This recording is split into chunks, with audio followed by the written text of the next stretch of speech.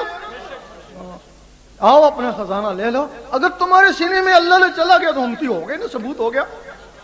اگر کوشش کے باوجود، خزانہ آنے کے باوجود تم کو ملتا ہی نہیں ہے تو یا منافق تو یہ خارج ہو۔ اب اس خزانے کو حاصل کرنے کا طریقہ بھی ہے بھئی، کوئی بھی چیز ہے تمہیں حاصل کرنی ہے، اس کے لیے کہیں تو جانا پڑے گا نا۔ اس خزانے کو حاصل کرنے کا طریقہ ہے، اور یقین کرو وہ صرف مسلمانوں کے لیے نہیں ہے، ان لوگوں میں بھی کچھ ایسے ہیں جن کو اللہ چاہتا ہے، کافروں سکھوں میں بھی ایسے ہیں جن کو اللہ چاہتا ہے، وہ سب کے لیے ہے۔ کیونکہ یہ جو دین ہے، یہ دین تو جیسا انسان تھا ویسے اللہ تعالیٰ نے اس کے لیے دین بنا لیا۔ تورات میں کچھ اور دین ہے، زبور میں کچھ اور ہے، انجیل میں کچھ اور ہے، قرآن میں کچھ اور ہے، پھر اس کا اپنا دین کیا؟ تو پھر اس کا اپنا دین کچھ اور ہوگا نا۔ وہ نور ہے، جو نوری ہو جاتا ہے وہ اس کا ہو جاتا ہے۔ جس طرح پہاڑ ہیں، میگنیٹ کے پہاڑ ہیں مغرب کی طرف، یہاں ہے قطب نما، وہ جس شہر میں بھی لے جاؤ اس کا رخ ادھری ہوگا، مغرب کی طرف ہوگا، اس سے نسبت ہے نا۔ اگر تمہارے دل میں نور آ گیا تو پھر تم جس فرقے میں ہو، جس مذہب میں ہو، تمہارا رخ اللہ کی طرف ہی ہوگا۔ تو پھر جدھر اللہ وہ خود بخود ہی تمہیں موڑ لے گا نا۔ اب اس کا طریقہ کیا ہے؟ روزانہ 66 مرتبہ سفید کاغذ پر کالی پنسل سے اللہ لکھو۔ آپ تھوڑے دن لکھیں گے، آپ جو کاغذ پہ لکھتے تھے وہ آپ کی آنکھوں میں تیرنا شروع ہو جائے گا۔ لوگ کہتے ہیں یہ مسمرزم ہے، صحیح کہتے ہیں، یہ مسمرزم نہیں ہے، مسمرزم اسی سے نکلا ہے۔ مسمرزم والے کیا کرتے ہیں؟ شمع کو یا سورج کی روشنی کو آنکھوں میں لے آتے ہیں، اس کی طاقت سے شیشے کے گلاس پہ نظر ڈالتے ہیں، وہ کریک ہو جاتا۔ لیکن انسان کے اوپر 1,80,000 جال ہیں دل کے اوپر، وہ شمع یا سورج کی روشنی ان جالوں کو توڑ نہیں سکتی۔ جب وہ اللہ کا لفظ آنکھوں میں آتا ہے، آنکھوں سے پھر توجہ سے دل کے اوپر اتاریں، اس اللہ کے لفظ میں اتنی طاقت ہے کہ وہ 1,80,000 جالوں کو توڑتا توڑتا دل کے اوپر جا کے بیٹھ جائے گا۔ جب دل کے اوپر بیٹھ جائے گا تو دل کی دھڑکن تیز ہو جائے گی، ٹک ٹک ٹک، وہ اس کی تسبیح، اس ٹک ٹک کے ساتھ اللہ ملائے، ایک کے ساتھ اللہ، ایک کے ساتھ